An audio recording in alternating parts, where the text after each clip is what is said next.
उम्र कैद वाले रेपिस्ट को जमानत। कुलदीप सिंह सेंगर की कहानी जो आज भी डराती है। एक लड़की जिसे इंसाफ के लिए अपनी जान जोखिम में डाल दी। एक ऐसा आरोपी जिसे अदालत में उम्र कैद की सजा और फिर एक दिन खबर आती है उम्र कैद वाला रेपिस्ट जमानत पर बाहर। ये कोई फिल्म नहीं, ये उन्नाव रेप केस और इसका मुख्य आरोपी कुलदीप सिंह सेंगर। आज की कहानी सिर्फ एक अपराध की नहीं बल्कि ताकत, डर, राजनीति और न्याय के टकराव की है। साल 2017 उत्तर प्रदेश का उन्नाव जिला। एक नाबालिग लड़की जिसके सपने आम लड़कियों जैसे ही थे, पढ़ाई, इज्जत और एक सुरक्षित जिंदगी। लेकिन उसकी जिंदगी तब टूट गई जब उसने आरोप लगाया कि स्थानीय ताकतवर विधायक कुलदीप सिंह सेंगर ने उसके साथ बलात्कार किया। यह आरोप किसी आम आदमी पर नहीं था, यह आरोप था एक बाहुबली नेता पर। लड़की और उसका परिवार थाने पहुंचा लेकिन रिपोर्ट दर्ज नहीं हुई। उल्टा परिवार को धमकी मिली, समझौता करने का दबाव बना।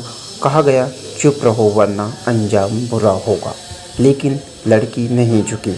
उसने मुख्यमंत्री आवास के सामने आत्मदाह की कोशिश की और तभी देश की आंखें खुली। जैसे जैसे केस आगे बढ़ा वैसे वैसे डरावनी घटनाएं शुरू हो गई। लड़की के पिता की हिरासत में मौत, गवाहों को धमकियां और फिर सबसे डरावना, पीड़िता एक सड़क हादसे में गंभीर रूप से घायल हो गई। उसकी 2 चाचियों की मौके पर मौत हो गई। देश पूछने लगा क्या ये सच में हादसा था। मामला सीबीआई को सौंपा गया। लंबी सुनवाई के बाद 2019 में अदालत का फैसला आया।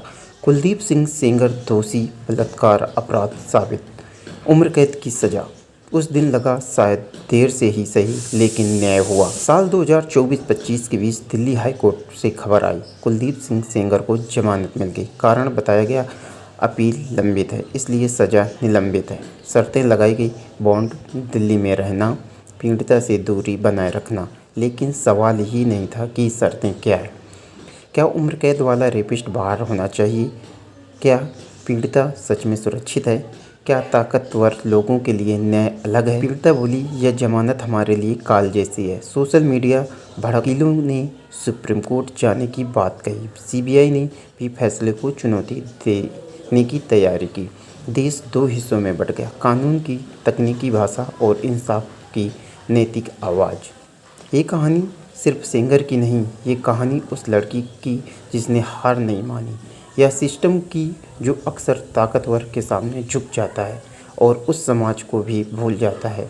आज सवाल ये नहीं है कि सेंगर बाहर क्यों है, सवाल ये है क्या अगली पीढ़ी सुरक्षित होगी? क्या इंसाफ सिर्फ कागजों तक सीमित रह गया? जब दोषी बाहर आता है तो डर सिर्फ एक लड़की में नहीं होता, पूरी समाज में होता है। अगर आपको लगता है कि न्याय सबके लिए बराबर होना चाहिए तो इस वीडियो को शेयर करें।